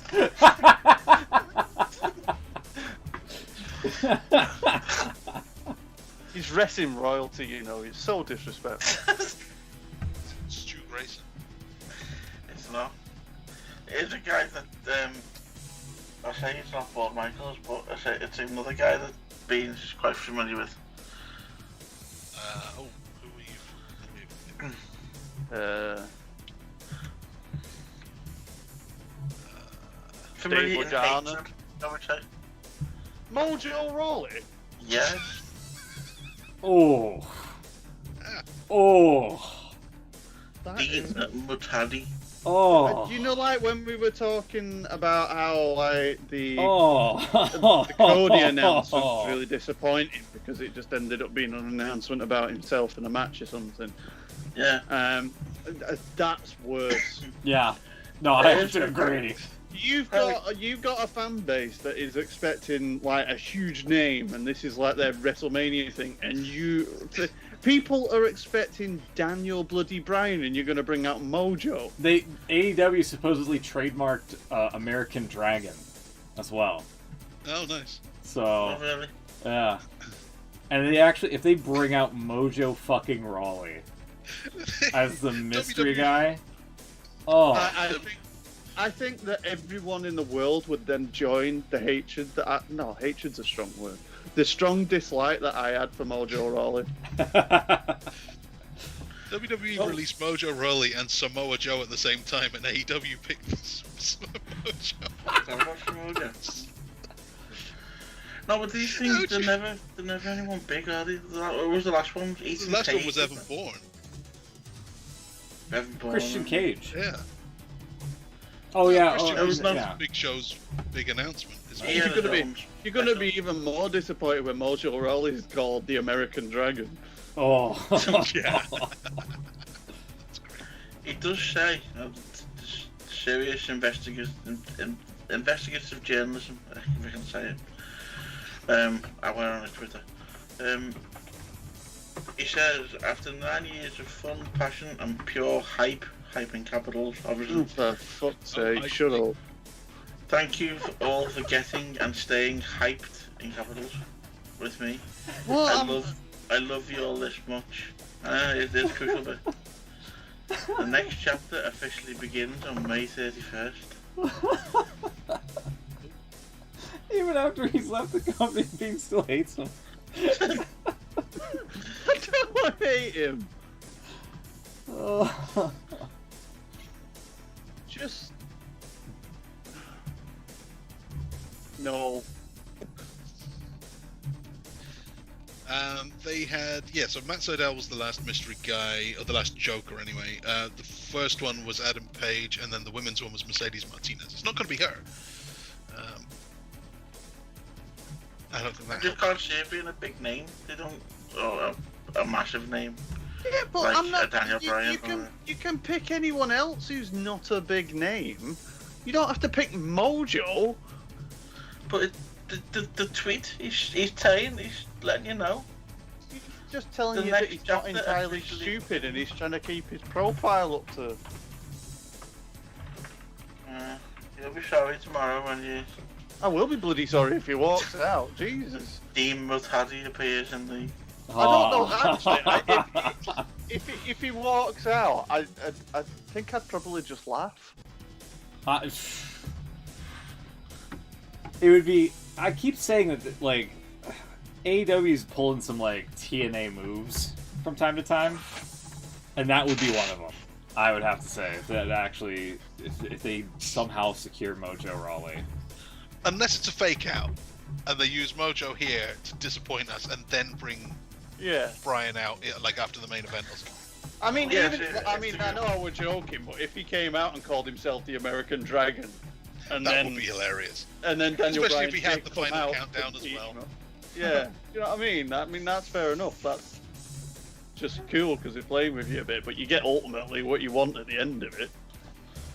This is where I don't think that. This is where I think that if there was a Daniel Bryan coming or Samoa Joe or someone like that, they'd do it separately from this. Maybe. So I don't know. But if this is their like WrestleMania effectively, they need something, don't they? They've got it. Dean Mutadi. Oh my god. Chucks, who are you picking? Don't wanna say say that- Mojo. I want to say that Will is stupid, but but I think he's onto something. AEW have a history of these like disappointing things, like Christian, Yeah. like Ethan Page was the other one on that same The show. thing is they're disappointing though. So like, Christian isn't great. Matt Sydal, yeah, great. It's not like anger-inducing like it would be if it was Mojo Rawley. Did people writing? I don't know. Oh god, I can see it now. And JR calling him a young stud. Yeah. He's all upside. Yeah, but does he have enough citizens in the locker room to go up against him? There's not enough citizens. So I'm gonna go for a disappointing mystery guy and Christian to win. Does Wait, that make sense? Yeah, that doesn't make any sense. Wait a minute. No, it does. It does. The mystery guy is disappointing. He doesn't win. Oh, so you're It's just not- picking Christian? I'm picking, yeah, Cage is Oh. going to win. Because he has kind of been hinting towards getting a title match since he showed up. Outwork everyone. Yeah, outwork everyone. He's had 3 matches maybe now. Mystery guy. Disappointing. And yeah, the mystery guy is going to be no one that we want to see. You know, it could be John Silver. I was going to say John Cena then. No, Yeah, no, John no, Cena. no. Promoting I'm not Wipeout. gonna Let's see go. Alright, let's get into the title matches then. We've got 4 title matches. The first, least important, the TNT title, Miro and Lance Archer. I'm hyped for this one. Yeah, I don't know if I would call it Use disappointing. the word hype.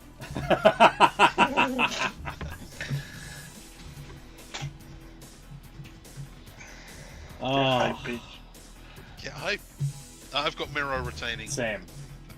Yeah. Yeah, I'll say the same. Okay, that's done. Tag. This one is much less easy to predict. So the Young Bucks are the champions at the moment. They have John Moxley and Eddie Kingston. This could go either way.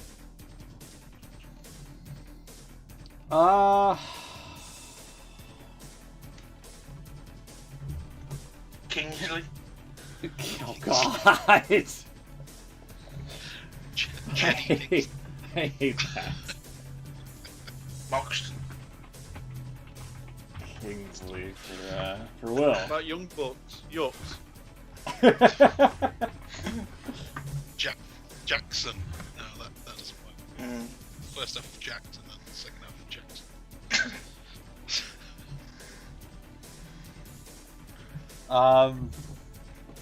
Mick Jackson. I don't know. Moxley's going from the world title down to a tag title is kind of a huge step backwards. So I don't know if he would be the right call. Yeah. Oh God. I'm gonna go for Moxton, all right, not Kingsley. Oh, Moxton is good. Okay. It's Moxton.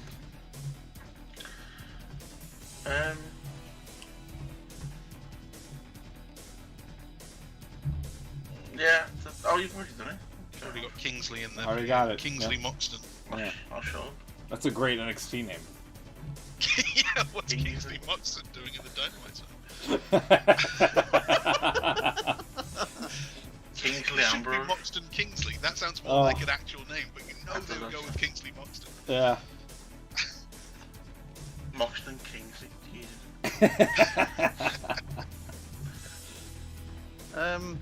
Yeah, it sounds like it makes sense. Oh, you're going for it. Are you going to give them a new name? Yeah, what name are you going with, Beans?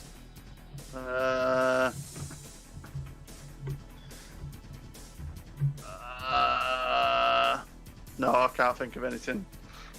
Just plain old Moxley and Kingston.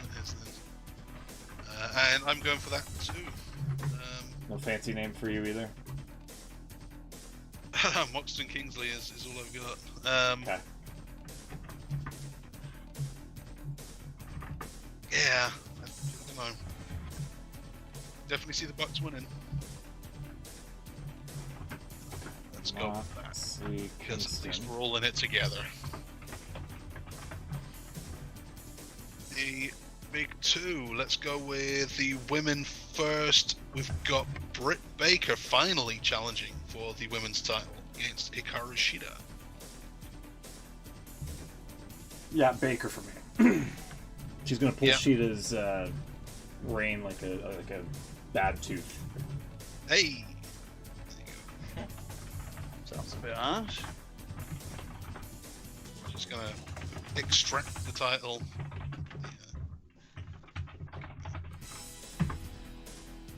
And then that'll be her crowning glory. Yeah. There you go. Is that Sweet a bridge lord. too far? Yep.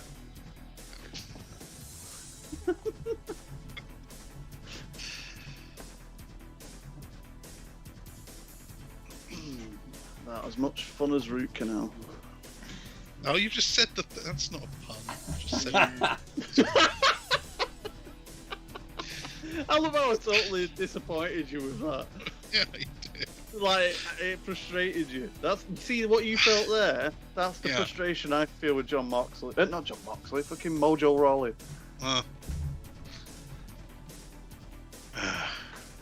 See? Just, it's that more painful. I'm just not angry, I'm just disappointed, kind of. I'm both. I expected better from you.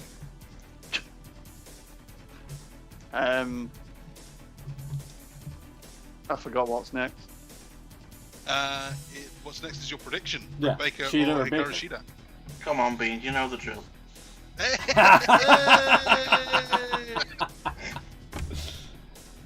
That was great. Oh, Needs a bit of polish. Jesus. I really should be on board with this because I wrote a report on dentistry services recently. So I feel quite disappointed that I'm not able to think of any decent puns. So, yeah, never mind. I'm going to go with Baker as well. Baker. Sounds like Sheeda's had it for quite a while now. She has. Yeah.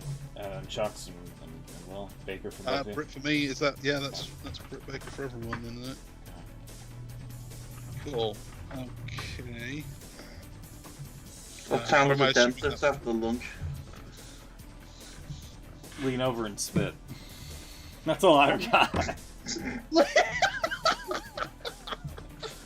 Excuse me? Main event. That is the one quote you get from a dentist. Lean over and spit. Yeah, it's got a little, sink. Yeah. Yeah, they do. That, say- what they normally kind of say, the there's a Prince- sink over there. They don't normally say lean over and spit.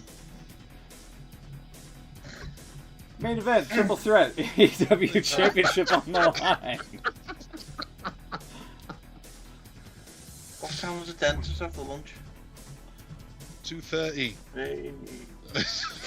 Oh, for fuck's sake. Yeah. Kenny Omega defends his title against Orange Cassidy and Pac. It's my job, damn it. Sorry. It's almost like you think we've been doing this show too long. I know. Almost. But you're right, though. Kenny Omega defends against Orange Cassidy and Pac. Three-way. They don't usually do three-ways AEW. It's true. And I'm suspicious of this one for that reason. What's the difference between a three-way and a triple threat? Is it Trademarking. one copyrighted by WWE? Yeah, that's exactly what it is. Yeah. Yeah. I'm going Kenny. King Kenny.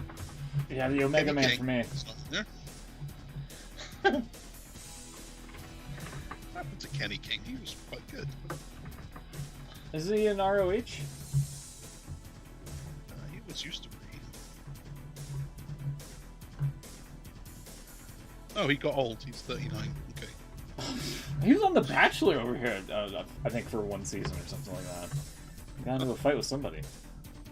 Hey, that's Not an individual old. member for Raw. No, you're right. He's just getting into main event kind of age. Yeah. So he, yeah, ROH apparently. Someone pick Pac to show so we can write the bastard on the screen.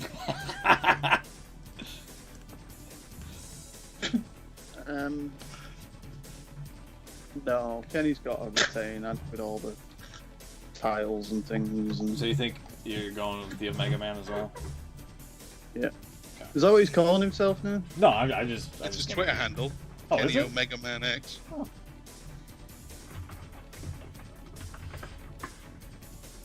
Or does he call himself the belt collector at one point? Yeah, he's Oh. doing that again now. He's collecting his belts.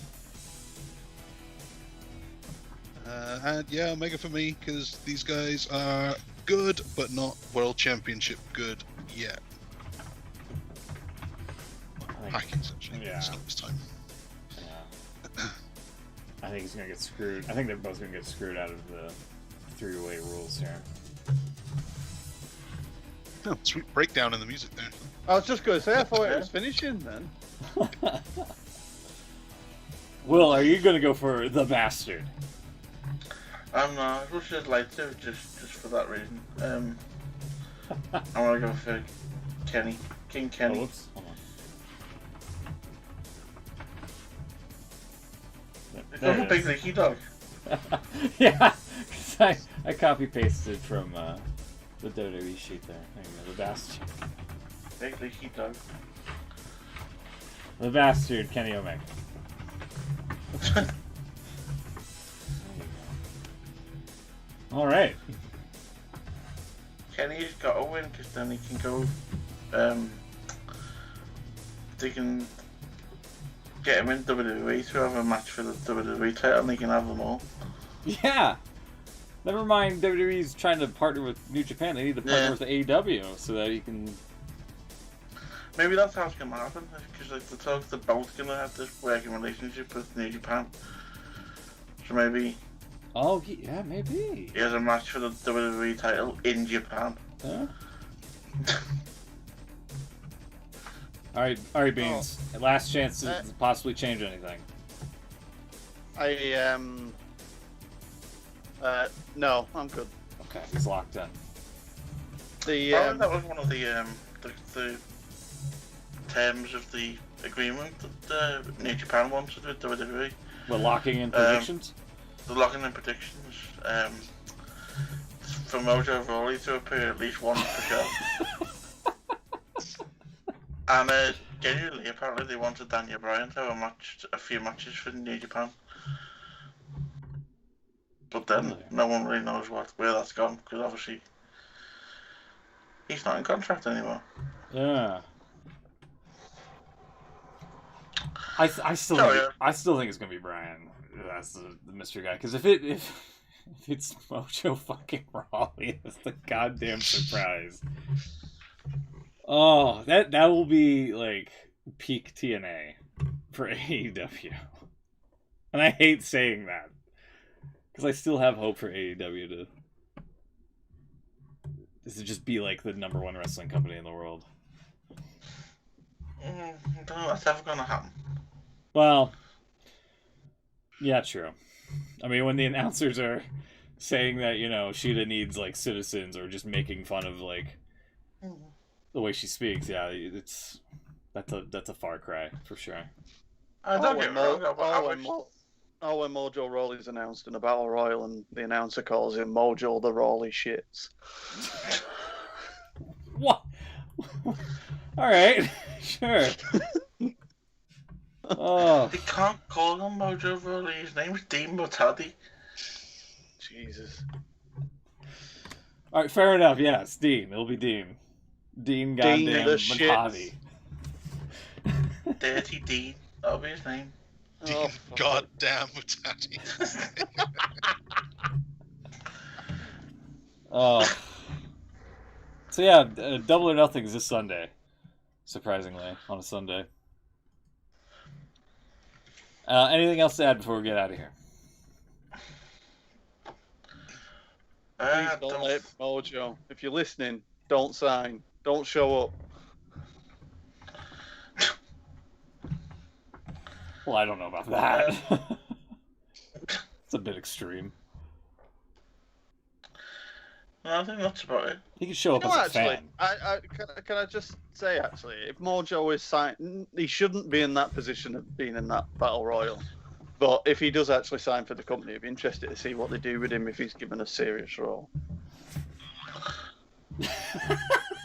Perfect time. With the boner sound effect. You heard that, eh? Yeah. That was tremendous. Bush League, in my opinion. Oh. Out again.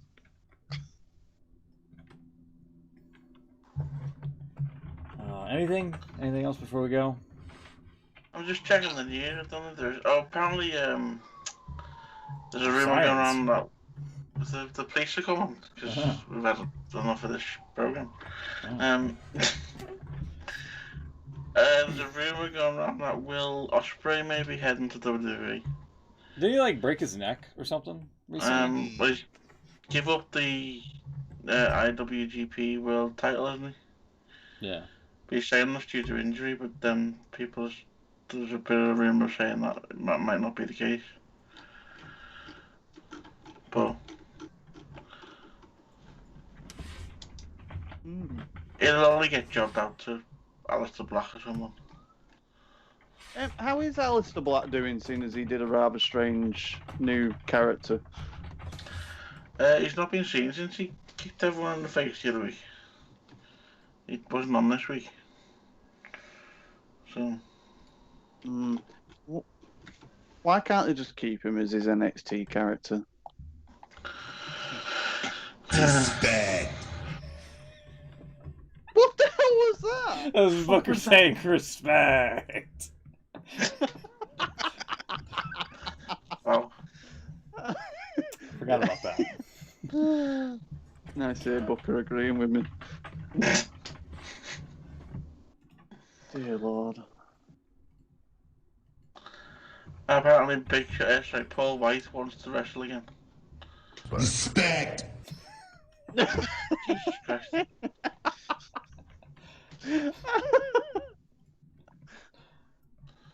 See, Booker agrees. Yeah, because he wants the match with him. Yeah.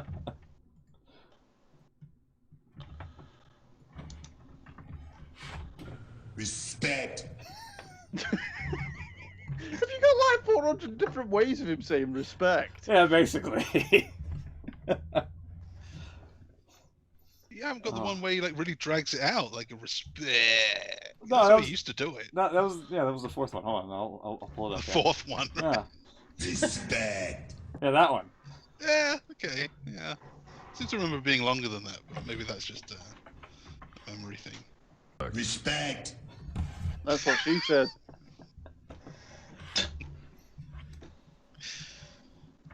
Oh. So is there nothing else? Is that it? I think we've bit of sad news actually, genuinely sad news. Alexa Bliss's pig died. Oh yeah, Larry Steve. I felt so sad. Larry Steve's dead. Ah. That's sad. Why'd you want to bring the mood down? Well, Sorry. I didn't want to poke fun at that one. oh, come on. Decided to give those jokes the chop. Come on. Oh my god. That is horrendous. Bush League, in my opinion. I can't believe you said that. That's terrible. Unbelievable. In a rather serious way, I was going to ask whether I mean, I don't know what the life expectancy is of pigs, but was it like a natural thing, or I don't know. I don't actually know. I don't know either. It could have just been a natural thing. I don't know the lifespan of pigs, unfortunately. So it very well could have been a sort of just natural sort of thing. There we go. That's on TMZ. Wow. Really? Really? TMZ picked it up? Ugh. Oh wow. Okay. It's actually not as funny as I'd hoped. Yeah, way to go! Alexa Bliss is mourning the death of her pet pig, Larry Steve, claiming the animal died in severe pain after multiple veterinarians turned him away because he was just too big. Oh, poor little guy. Tragedy struck on Monday when Bliss said she noticed Larry had become extremely ill, and it was clear he was suffering. Larry couldn't move or walk, and it was in a lot of pain. His usual pig vet said he's not comfortable treating him in the current condition. Yeah, because they'll just say if they notice like an animal's in pain, they'll just like euthanize it there. Yeah. Oh, that's awful. Later that day, Alexa had to leave to shoot Monday Night Raw, but left him in the care of her family. Yeah. Sadly, Larry ultimately passed away early Tuesday morning, Poor little guy. a day before his 4th birthday. Aww. Yeah, way to go, Chucks. Way to bring the mood down with your terrible jokes and your puns. I thought someone else was going to join in. I didn't want to hog them all. Oh my god.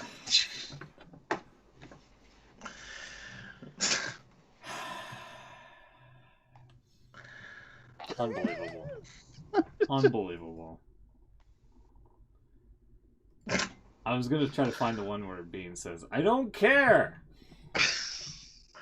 Oh, I thought you were going to say you were going to try and find something where I've said something horrific just to like take the heat. I was saying, leave me That out. would be nice of it. if you could. I don't You're know. alright. I don't know if I Keep it have on, those. Chucks. I don't know if we have those. I don't know what you're thinking. Yeah. All right. Well, sorry to end the show on a sad note, but that's going to be it for us this week. We'll have the results to Double or Nothing. I'm hoping it's going to be a good show. I need a decent pay-per-view to not sour my interest in wrestling for a change. Because after WrestleMania Backlash, that shit was. I was like, why am I even a fan anymore? Oh, but that's something that kind of irked me. On SmackDown, they hyped up Raw. They're gonna have The Miz do Miz TV with Rhea Ripley. Wasn't he eaten by a zombie? Exactly. Thank you. So I'm He gonna might check. be a zombie while he's doing it. Yeah, I'm gonna check Twitter, and if that motherfucker's not a zombie, I'm gonna angrily tweet at the WWE account my displeasure and Triple Well, H. if you watch Army of the Dead, he may have been made into an alpha zombie. So if he has, then he's got some intelligence, and he may communicate on Miz TV by making weird groaning noises. Shame he's not the American Alpha. Has anyone looked into the possible recovery time of a zombie? Apparently, it's 3 weeks. Yeah, maybe 3 weeks. You make it. So no one gives them a chance. Everyone just shoots them. Yeah, I don't know. I think Walking Dead kind of established that or something. Proved that it can go on for many years. Yeah. Alright. Okay. I've never actually watched that. Same. But the zombies aren't the same zombies, right? They're not the characters. The zombies die, presumably, and then new zombies take their place. Okay. Well, if you watch Walking Dead, you'll know that everyone is infected. Oh. So it was a bit Spoilers. of a twist on it. It's a bit of a, it's a bit of a twist on the story that everyone who dies, no matter what, will turn into a zombie, because that's what happens once you die. Something's happened that's made it Right, that everyone. So basically, you've got lots of scenes where people, like lose family members who, and then they've got the horrible thing of they know that within 30 seconds they're about to start groaning and trying to eat them, so they have to stab them in the head, which makes all the grieving process so much nicer. Isn't it coming back for the final season? I've seen that somewhere. To be honest, I stopped watching it at season 8. I believe of all places as well, it's actually going to be exclusive to Disney Plus. Oh, right. Well, I know that they're supposed to be doing a final one, and I keep meaning to actually finish watching, because I thought I've got that far into it that... I've never bothered with it. It's really good early on. They kind of... Negan ruined everything.